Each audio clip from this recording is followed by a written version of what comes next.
Namaskar, I'm Ashok Vyas, and today in Wide Angle with Ashok Vyas, we are fortunate to have someone whose approach towards life is manifesting his inner sense of compassion with generosity in various ways wherever he is, whether it is the field relates to a classroom or business setting or to focus on the overall development of students, especially in the field of science.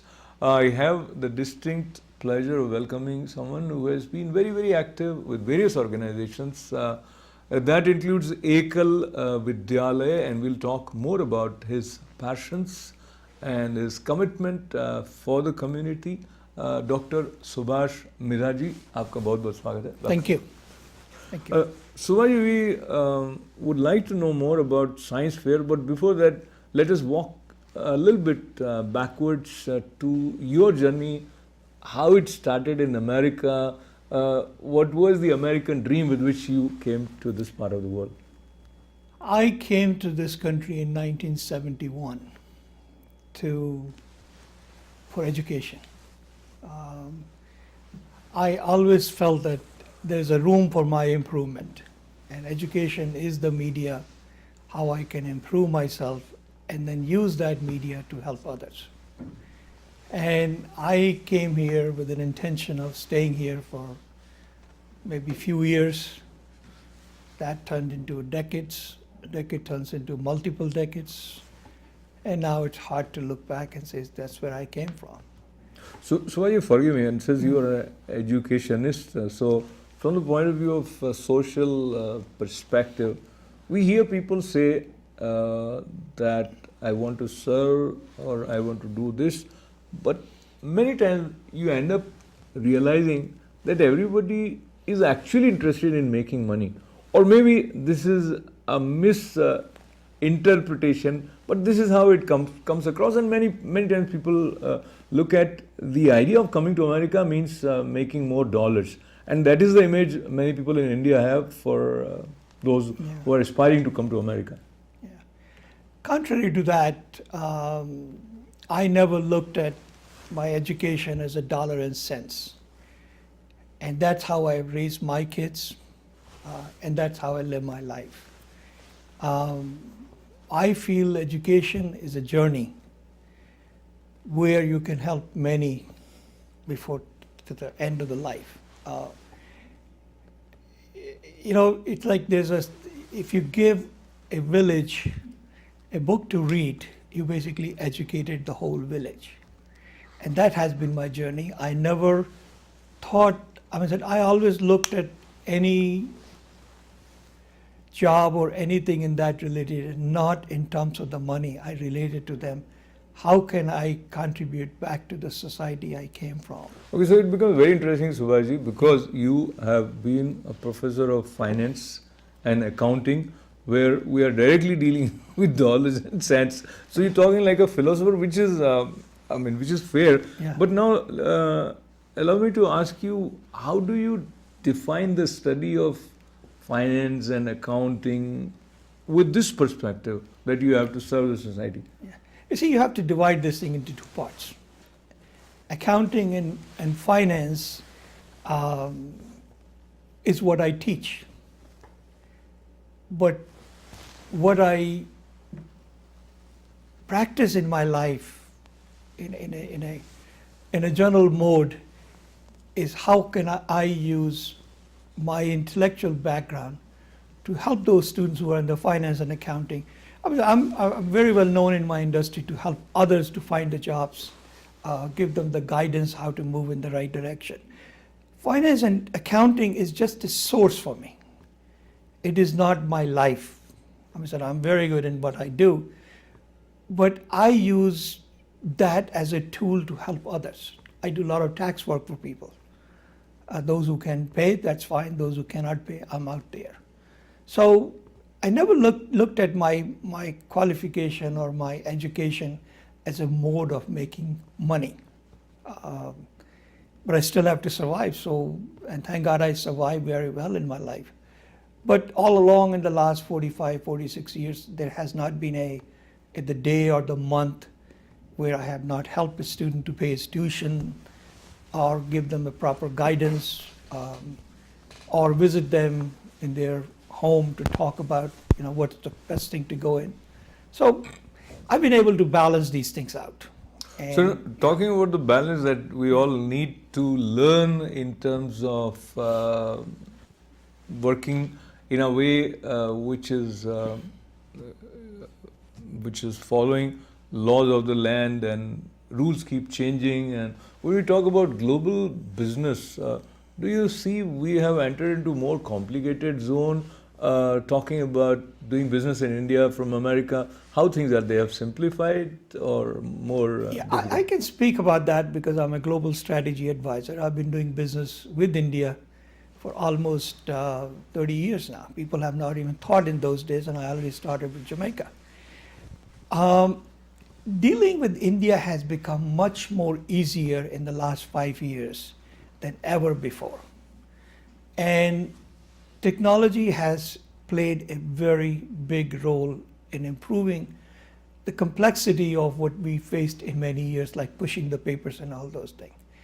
We are part of this globalization. I mean, if you look at any product or any service, it's never completed in one country. And look at this thing. Recently, we had a crisis with the British Airways. And British Airways recently had outsourced all of their bookings and all that related item to India. So when the British Airways all of stopped because of their collapsing of their systems and everything, everybody started blaming India that this is the case, but that is not the case. But the point which I'm trying to make is this thing, that globalization is part of our life now. You cannot avoid, you cannot escape. And I'm finding out over the period of time with the globalization, I've been able to utilize the intellectual level of people from all over the world. And with the Skype and all those things, it has become virtual. I can talk to anybody, I can discuss with it. And I think I find it very intellectually stimulating. And those who don't want to join the globalization will not survive too long. Just look at this word as one word. And what we need here is also needed in India. And whenever you develop a product or whenever you develop a service, you have to think how it's going to impact and which part of the world is going to impact. That's very noble idea, world being one, but go to any leader who is popular in the country, the question about supremacy of a nation or my country first, it is the norm of the day, whether you talk about America or about India. So oneness and then conflict of interest or overlap of interest, in the sense that both countries are trying to get more from another. Is that the scenario, or you see globally leaders are also realizing that they are working together and they have to give proper leeway to another country? The scenario which you have referred to, first scenario, that is more of a political talk. I mean, that's how you win the vote banks. But right behind the scene, it's the businesses who are moving around. I mean, let's look at it this way. GE, which is known to produce almost the second highest patent in the world, within IBM, those companies. And Bangalore produces the second highest number of patents in the world. Now, you tell me, how can politics destroy that intellectual level? So these businesses, they are very well, they know which direction the wind is blowing. They walk with that for a mile or two. But their ultimate interest is to make money. And if they go by the leader's action, they will all go bankrupt. So to me, this is just a talk. And politicians like to talk, and I don't have to give an example. I mean, look at what they're doing to our environmental issues. I'm a very pro-environmentalist. So that's how I look at it. You just move on and keep listening. We'll come back to the reference of environment, but you said all this is political talk. Politics and business go together, don't They they? go together, but up to some extent. See, I'll give you one good example where the politics and like our president has threatened to impose tariff, okay, on Mexico, dissolve the NAFTA. But if somebody tells the president that the export from Mexico to USA is higher than the export from America to Mexico, so if you really dissolve that NAFTA, who's going to suffer the most? We Americans will suffer. So that just basically is a talk. I was look, like during the election time, this was the most attractive talk that will build the wall and will Yeah, dissolve the right. NAFTA. But we are already in 6 months. I haven't seen anything, and they're rethinking about it. So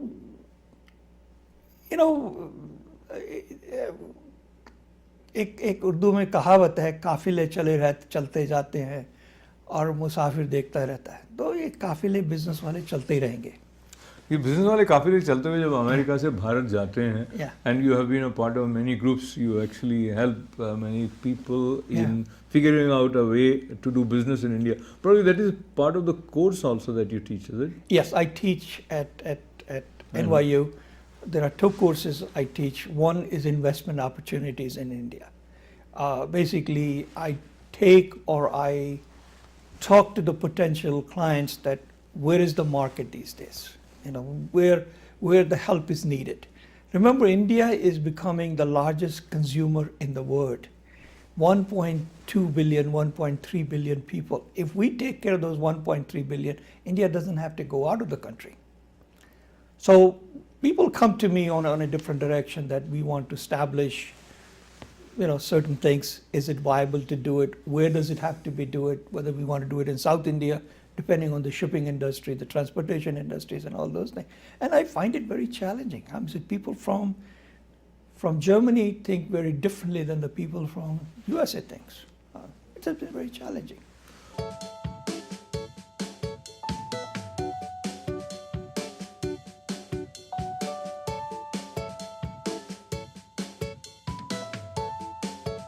So when a course like investment opportunities in India is being taught here in America by someone who comes from India, and the Indian government is also giving so much emphasis on Make in India campaign, and increasing foreign investment has been a very much area of interest for Prime Minister Narendra Modi. Have you been a part of the think tank where Indian government decides how to make India more business friendly for foreigners? India has made a huge progress in the last 5 years, or I would say in the last 3 years. Make in India is a slogan. Basically, the bottom line is to create more jobs. And Indian government realizes that they are not ready for a huge manufacturing unit. That's where the most of the jobs are created, because of the transportation industry and all those things. But what we're doing now is that whenever we take some businesses to India, they are basically setting up the plants in India and creating the jobs. So that meets requirement which they have, which not the requirement, that's an encouragement we have. Those days are gone when America used to ship things, all the way to India.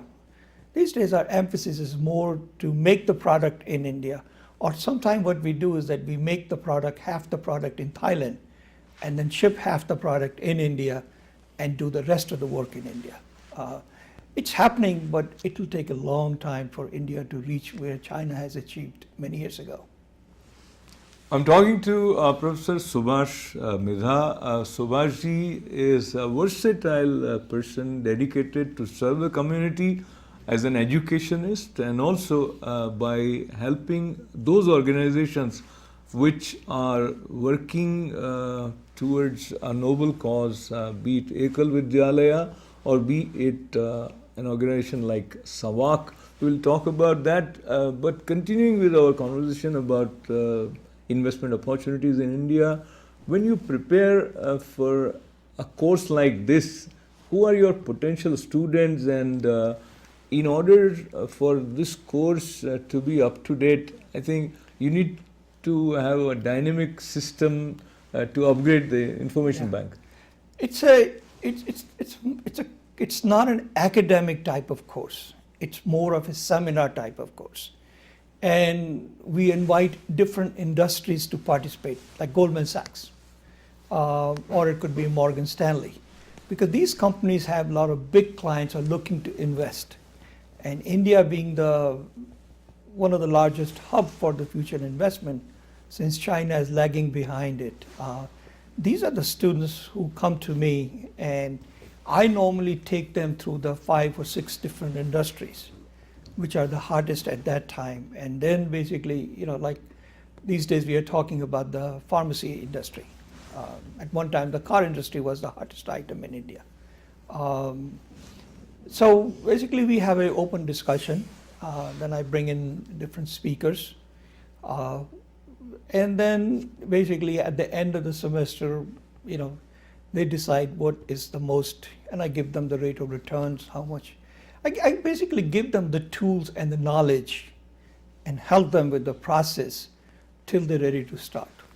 Talking about the process, how different it is to do business in America as compared to doing business in India, as per your own experience? If you had asked me this question 10 years ago, I would say completely different.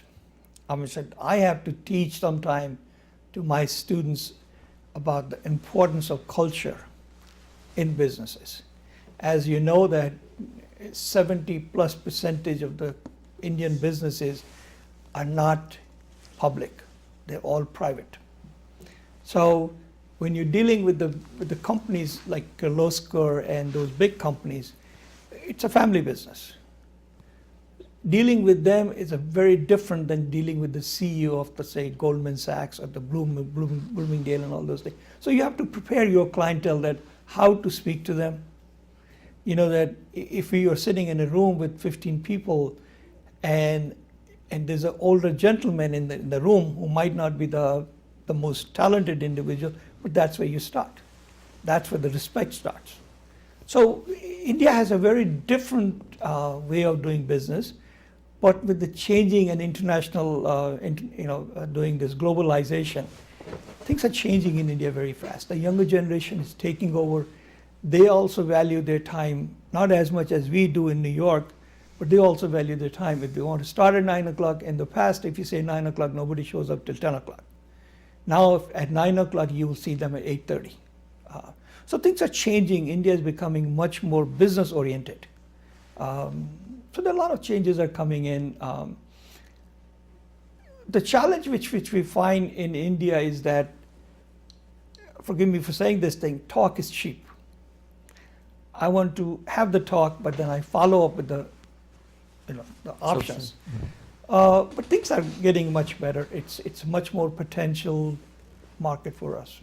Talking about potential in an individual, and you have worked with students as well as entrepreneurs, so when any student shows interest in starting a business or getting into some sort of a venture, you look at his personality, and at the back of your mind, you tell yourself, he's going to be successful. Or sometimes you feel that, no, he's just wasting his time. So what are those features which, as per your experience, are needed or they qualify someone to potentially become a successful entrepreneur? Yeah. I don't make the opinion or a decision in the first meeting or the second meeting. We all have the same brain power. Some of them are interested in the technological part of it, some are interested in the educational part of it. But as you work with them, as you mentor them over the period of time, then you realize this person is more interested in, like yesterday I had a meeting with somebody who wanted to become a neurosurgeon. And in course of talking about it, he was more interested in neuroscience. So you take these people and basically tell them what's the difference between these two. But I'm going to say after a couple of meetings, you can normally see whether the person is a quantitative, qualitative, Is it an organizational quality? Sometimes I find teachers among them. So you can see that after many years of experience that, what Okay, quality we have. let me rephrase this question. What qualities makes an entrepreneur a successful entrepreneur, and in what way one can cultivate those skills? I think the most important is the persistence, clear thinking. Okay, if somebody comes to me with 5 ideas for the same project, I'll listen to it for 15, 20 minutes. Then I say, no, I don't want to listen to it. Come back with the concrete, precise answer to this thing. And if a person doesn't come back, that's where it stops. We didn't talk about this thing, but we also sponsors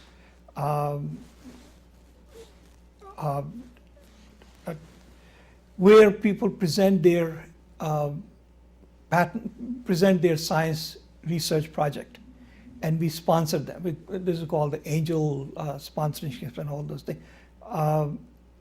So it doesn't take too long. I mean, I come across with people who are very interested in, different NASA type of space and all work, but it's an experience which you can take through. So persistence and clarity important. And now let's talk about those students who are clear that they have something to show to the world in the field of science, and you have encouraged many students by organizing science fair. Talk to me a little bit about the concept and your experience. Yeah. See, let me just take you a step back. The idea we came up of doing the science fair was when we realized that some of the schools in Queens, Long Island, and other places have the sufficient funds to encourage their students to experiment in the schools. They have multi-million-dollar lab. But then there are some schools, and there are many, many, many schools in Queens, and they don't have the funding. So basically what it does to the students who are interested or who can be the future scientists are basically left behind. So with keeping that in mind, we came up with an idea that we should start doing the science fair for those schools only. And we just finished our second science fair, and the beauty of the science fair is this thing, not that we do the science fair to encourage these youngsters, we also provide them, we have, our judges are all MDs and PhDs and very well known, and they become the mentor of these selected future scientists. And if we find somebody is very encouraging, we like to sponsor them. So, recently there was a science project which has been discussed many times, but one young lady in the 9th grade was testing the benefit of sound, the music, on the autistic kids. Mm-hmm. And she says, then I start questioning her. I said, what music are you using? And so she said she used the rock, she used the blues, she used the other. And I said, what really soothed or what made the kids the calm and start encouraging in the education? An interesting part was that the blues is what calms people down. Mm-hmm. So these are the youngsters which you look for, and then you basically bring them into the incubation of the, how to develop a project and all those things. What is exciting with Professor Subhash Midha is his interest in life as such, interest in the world, and his deep commitment to be of help for others. And as we move towards the concluding part of our conversation, moving forward, what is the vision that is exciting for you these days? I'm always looking for a new project where I can help the students. I'm working on a project which deals with like what you're asking for, the entrepreneurship. How to create more interest or more entrepreneur in high school. That's where the generation starts. And I'm working with different research peoples and so forth and so on to see if we can start offering the entrepreneur ideas to these youngsters and then pick some of them and promote them or mentor them over the future. So this is one thing. And second part is I'm very strong, I believe very strongly in environmental issues. So, like recently we were doing the project on a solar power. India has the solar power the problem with the Indian solar power is this thing that the panels which they're using, it's not absorbing the sun rays up to 100%. It does it only 35%. So all of a sudden, a lot of scientists start getting involved. See, what can we do? The bottom line is they identified the cone which absorbs the 100% of the sun. So they're using the same technology for the solar power. So these are the things which I get involved, and I enjoy doing it now. Wonderful. And we enjoyed talking to Professor Subhash Midha ji. We will probably have more conversations down the line, and we'll also address the climate concerns that everyone has, and it has become another hot topic these days. With lots of gratefulness on behalf of the community for doing the good work. Thank and you. Thank you very much for being with us. Sure. Thanking him as well as thanking all of you for joining us. This is Ashok Vyas.